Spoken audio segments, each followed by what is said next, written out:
Anda kembali menyaksikan Jurnal Nusantara. Saudara, Pesta Kesenian Bali ke-48 tahun di tahun 2026 kembali digelar dan menggelar pertunjukan seni dan pameran UMKM. Melibatkan ribuan seniman lokal, ajang selama sebulan ini menjadi wadah utama pelestarian budaya dan ekonomi kreatif Bali. Saudara, Pesta Kesenian Bali ke-48 tahun 2026 resmi digelar di Taman Budaya Art Center Denpasar yang dimulai sejak 13 Juni hingga 11 Juli 2026. Selama hampir sebulan, masyarakat disuguhkan beragam rangkaian kegiatan yang menampilkan kekayaan seni dan budaya Bali, sekaligus menjadi ruang ekspresi bagi para seniman dan pelaku ekonomi kreatif. Berbagai pertunjukan seni budaya dari kabupaten kota di Bali ditampilkan untuk menjadi pertunjukan seni. Tahun 2026 ini Pesta Kesenian Bali melibatkan hampir 24.000 seniman dari seluruh kabupaten kota di Bali, serta 172 UMKM lokal yang menjual berbagai produk kerajinan dan kuliner. Beragam kegiatan dihadirkan mulai dari pet aya atau pawai pembukaan, Reka Sadana atau pagelaran seni, Wimbakara atau lomba, Utsawa, pagelaran kriya, perbincangan budaya, hingga sajian kuliner tradisional. Salah satu stan yang menyita perhatian pengunjung adalah stan pengrajin songket khas Karangasem, kerajinan plat besi hingga stand UMKM untuk seniman disabilitas. Berbeda dengan pameran pada umumnya, peserta UMKM yang berjualan di PKB merupakan perajin yang memproduksi sendiri karyanya, sehingga produk yang ditampilkan mengedepankan keaslian dan kualitas kerajinan lokal. Tak hanya menampilkan kesenian dari Bali, Pesta Kesenian Bali tahun 2026 ini juga menghadirkan pagelaran seni dari berbagai daerah di Indonesia. Salah satunya penampilan seni musik dan tari khas Indramayu, Jawa Barat, yang berhasil memikat antusiasme penonton melalui keunikan gerak dan irama tradisionalnya. Selain pagelaran seni domestik, ada juga kesenian luar negeri yang ditampilkan, misalnya penampilan tari dari Korea Selatan yang sangat menarik perhatian pengunjung. Selain menikmati pertunjukan seni, pengunjung juga memadati kawasan kuliner yang menyajikan beragam hidangan khas Bali. Melalui Pesta Kesenian Bali, pelestarian seni dan budaya diharapkan terus berlanjut sekaligus memberikan dampak ekonomi bagi pelaku seni dan UMKM lokal. Putu Farah, Komang Suarbawa, Kompas TV, Denpasar, Bali. Hampir sebulan penuh Pesta Kesenian Bali ke-48 sukses digelar. Event ini menjadi panggung bagi ribuan seniman sekaligus motor ekonomi ratusan UMKM lokal. Lalu bagaimana hasil evaluasi dan dampak nyatanya bagi masyarakat? Kita akan langsung membahasnya bersama Kadis Kebudayaan Provinsi Bali, Ida Bagus Alit Suryana. Selamat pagi Pak Ida Bagus, terima kasih telah bergabung di Jurnal Nusantara pagi ini.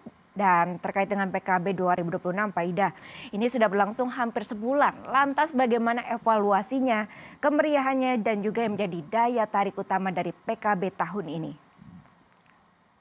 Baik, selamat pagi Mbak Clara. Pertama kami sampaikan berkaitan dengan pelaksanaan Pesta Kesenian Bali yang ke-48 tahun 2026 ini. Ya tentunya ini merupakan pestanya rakyat Bali.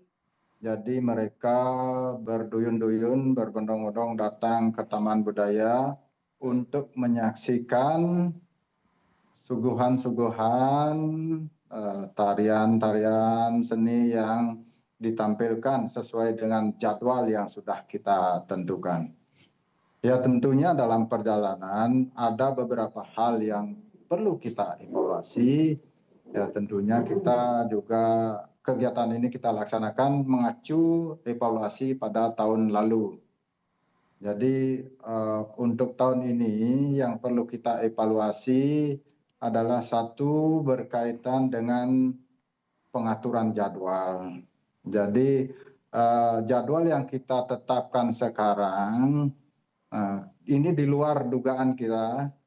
Ternyata animo masyarakat di dalam menonton sajian seni itu yang dulunya agak kurang penontonnya sekarang bertambah, artinya luar biasa banyaknya, sehingga kita prediksi hari-hari tertentu akan terjadi kemacetan lalu lintas.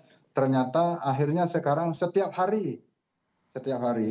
Jadi itu perlu kita evaluasi bagaimana kita lebih cermat di dalam mengatur jadwal, kemudian juga berkaitan dengan koordinasi baik dengan pihak perhubungan, kepolisian yang akan mengatur lalu lintas di sepanjang jalan menuju kawasan Taman Budaya sebagai tempat pementasan kegiatan-kegiatan pesta kesenian Bali. Baik, antusiasme masyarakat. Kemudian juga, Baik, Pak Ida, antusiasme masyarakat ini terlihat sangat tinggi begitu ya untuk mengikuti PKB tahun 2026. Lalu kemudian Bapak, apa yang menjadi daya tarik utama tadi sebelum kita mulai berdialog? Sempat terlihat ini banyak sekali tarian menarik. Apa kemudian tarian spesial yang dihadirkan di PKB 2026? Kalau kita lihat tarian spesial, semua spesial. Nah, karena masyarakat Bali sangat menghargai budayanya.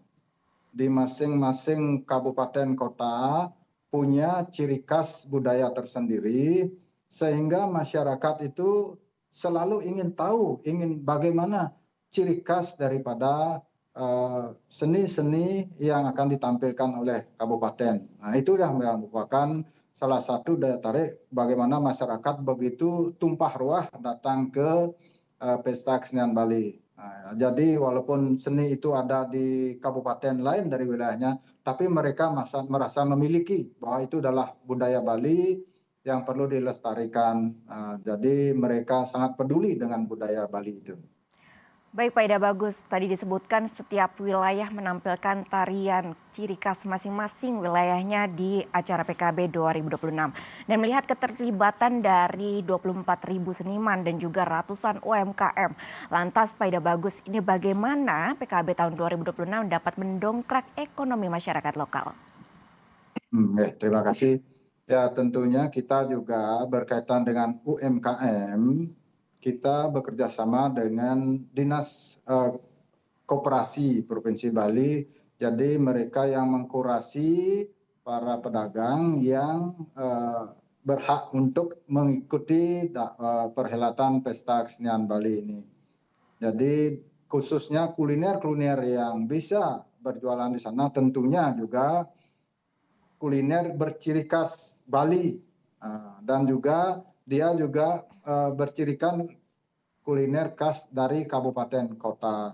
Jadi kita juga setiap hari dari Dinas Pariwisata juga melakukan promosi, kemudian juga dari Dinas Koperasi setiap penutupan PKB malam jam 11 sampai jam setengah 12 malam itu mereka selalu mengadakan koordinasi dengan para pedagang. Berapa dapat berjualan, kemudian apa kendala-kendala yang mereka hadapi berkaitan dengan melayani masyarakat yang hadir pada Pesta Kesenian Bali ini. Baik, tidak hanya memberikan wadah bagi seniman, namun juga menjadi wadah bagi pelaku UMKM untuk terus mensejahterakan masyarakat Bali. Terima kasih Pak Ida Bagus atas waktunya di Jurnal Nusantara pagi ini. Sehat selalu Bapak. Astungkaro sehat.